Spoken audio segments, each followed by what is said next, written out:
Today, bye-bye bear market rally.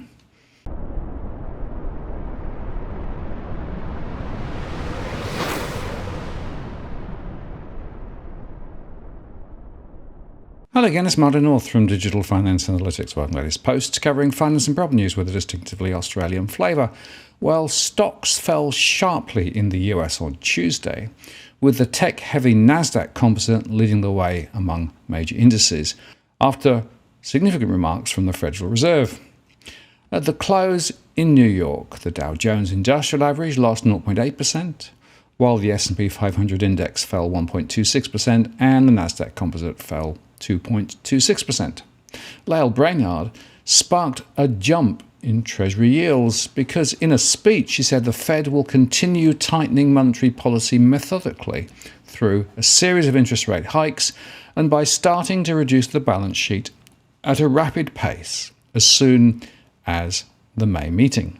She expects a combination of interest rate increases and the rapid balance sheet runoff to bring US monetary policy to a, quote, more neutral position later this year, with further tightening to follow as needed. And separately, San Francisco Fed President Mary Daly pointed to the next meeting scheduled for May the 3rd and 4th as a possible start to the balance sheet reduction. Wednesday, of course, brings the release of the minutes from the Fed's last policy meeting, and the ECB will publish its equivalent minutes on Thursday, so they'll be worth reading. The 10-year Treasury yield jumped 14.5 basis points to 2.554. Yield and debt prices, of course, move in opposite directions to each other.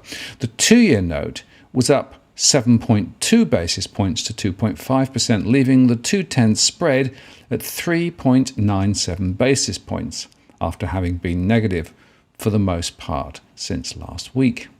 The 3-year, though, is still inverted to the 10-year. Last week, the yield on the 2-year Treasury note moved above the 10-year Treasury note, marking a rare inversion of that portion of the curve, a phenomenon widely described as a reliable indicator of future recession, albeit with a lag that can stretch to 1 or 2 years. Tech and growth shares led the decline on Wall Street, with higher rates seen as a negative for growth stocks. Big tech, Facebook excluded, was in the red, with Apple and Alphabet were down more than 1%, while Amazon was down 2%. Twitter, however, bucked the trend lower, adding to its gains from a day earlier after the social media company announced that Elon Musk will join the board.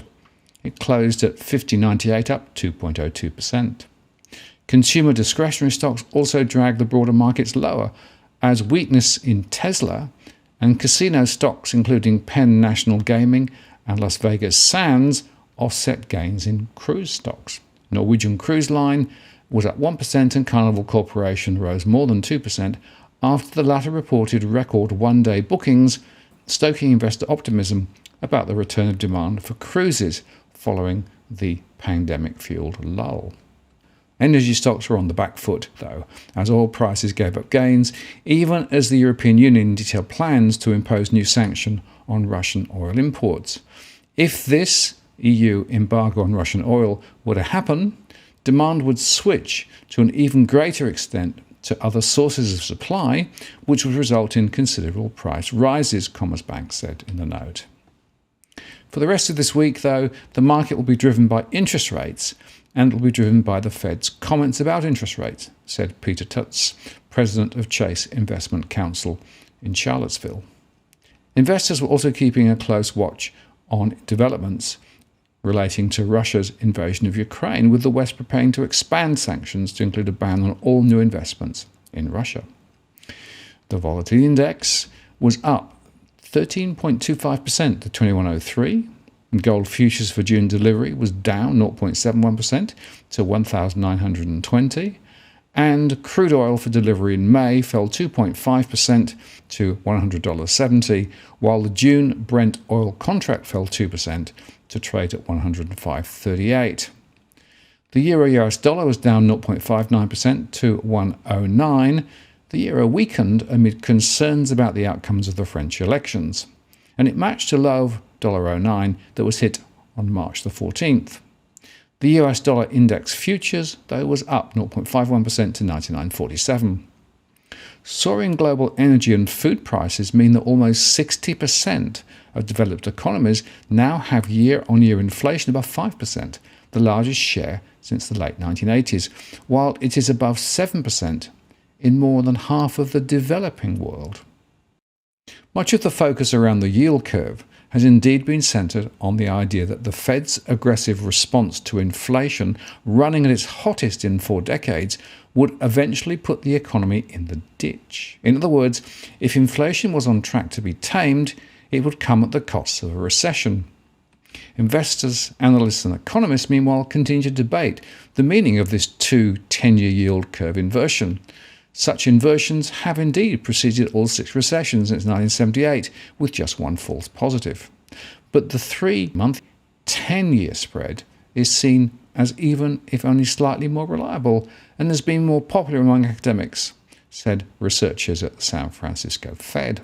That curve remains far from inverted, with the 10-year yield more than 1.8 percentage points above the 3-month yield. Stocks, meanwhile, have tended to perform well, long after a 2 10-year inversion, with a peak of the S&P 500 coming a median 18 months after such a flip, according to Invesco, which looked at data going all the way back to 1965. The inversion of a key measure of the Treasury's yield curve is telling investors something about inflation and the Federal Reserve's credibility, perhaps more than it is about the prospect of recession, at least according to veteran Wall Street strategists. The inversion of the 2-10's nominal Treasury curve is not implying slower growth, but rather lower inflation in 2023 and beyond, wrote Barry Knapp, managing partner of Ironsides Economics. Knapp argues that growth signals from the yield curve have been largely disabled since the early 2000s amid waves of global central bank intervention that has distorted the level and direction of long-dated Treasury yields. He says his counterintuitive take, if correct, explains the sharp rally by the stock market since the Fed's March 15th-16th policy meeting, when the central bank lifted rates by 1/4 of a percentage point and signalled a series of sharp rate increases to come, and also indicated a plan to unwind its nearly $9 trillion balance sheet, which could come as soon as the next meeting in May. Meanwhile, in Australia, the Reserve Bank of Australia has finally opened its door to the first interest rate increase in more than a decade, as it dropped its willingness to be, quote, patient. During its April policy meeting, Australia's central bank retained its cash rate of 0.1%, but noted inflation had picked up and was likely to increase further, while unemployment had slipped faster than expected to 4%.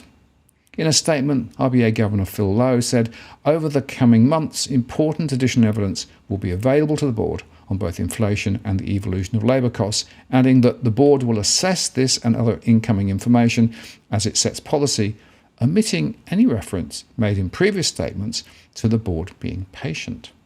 Lowe previously said that it was plausible the first hike would come later this year, while markets had long predicted an earlier move given how inflation had taken off.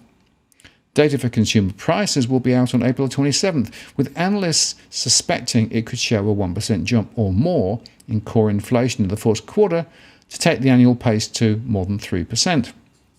If that happens, that will be the first time core inflation expectations exceeds the RBA's 2 to 3% target since early 2010, and it would make it harder for the bank to justify retaining rates at emergency lows. The retirement of the patience mantra is an acknowledgement, like the rest of the developed country complex, inflation Australia has and will surprise with its magnitude and momentum, GS-FM investment strategist Stephen Miller told Reuters. The RBA wishes to avoid meeting an inflation target by causing a recession or allowing high and potentially destabilizing inflation to persist well into 2023. Financial markets have long been pricing a June rate rise to 0.25%, and it implies no less than 6 more hikes to 1.75% by the end of the year. Yields on 3-year bonds have increased 6 basis points to 2.46% this week, having already spiked 87 basis points in March. That aggressive outlook partially reflects expectations of a 50 basis point rise by the US Federal Reserve in both May and June, adding to pressure for other central banks to follow. And of course, any RBA hike would shock Australian borrowers, as they have not seen an official increase since 2010, and households are sitting on record levels of mortgage debt. So once again, we need to underscore the uncertain tone out there across the markets, and in fact, Morgan Stanley summed it all up quite well. Investors face multiple headwinds to growth that will be harder to ignore. Payback in demand from last year's fiscal stimulus, demand destruction from high prices, food and energy price spikes from the war that serves as a tax, and inventory builds that have now caught up to demand. And they say, while the first three headwinds are somewhat appreciated, they think the last one is not. Specifically, they've been highlighting the risk for supply to overwhelm demand in many goods this year, while most have viewed the recent build in inventory as mainly a positive that will help tame inflation. While they agree with the premise of that rosy conclusion, they would also warn investors to be careful what you wish for. Inflation has been an elixir for profit for most of this recovery. Until now, companies have had little problem passing along higher costs, hence we have seen inflation. However, as supply catches up to demand, pricing power will likely dissipate and discounting could return in many areas of consumer goods that typically are price takers. And they're also liable to see cancellation of orders that were doubled up due to the shortages, another theme that they have been discussing for months. Semiconductor stocks and other areas of the market that have very fragmented supply chains look to be the most vulnerable in their view. And on that score, last Friday's ISM release showed a sharp deterioration in the orders component. Relative to inventories, it looks even worse, with the inventory components of the index now below orders for the first time since the recovery began. Think of this as a book to build for the broader manufacturing economy. They said, we have been expecting this, and now it is here. This differential between the orders and inventories components leads the headline index, and importantly for investors, it suggests that the S&P 500 has another rough month or months ahead. And they said the bottom line is this: the rally in stocks over the past few weeks has been remarkable, but in our view, it is all the characteristics of a bear market rally. And we view month and quarter end as the perfect spot for it to come to an end. Now, if you're buying your home in Sydney's contentious market, you don't need to stand alone. This is the time you need to have Edwin Almeida from Ribbon Property Consultants standing alongside you. Buying a property is both challenging and adversarial. The vendor has a professional on their side. Emotions run high, price discovery and price transparency are hard to find, and then there's the wasted time and financial investments that you make. Edwin understands your needs, so why not engage a licensed professional to stand alongside you? With RPC, you know you have experience, knowledge, and master negotiators looking after your best interests. So shoot Ribbon an email at info@ribbonproperty.com.au, and if you use the promo code DFAWTW/Martin, you can get a 10% discount offer. I'm Martin North from Digital Finance Analytics. Many thanks for watching, and I'll see you again next time.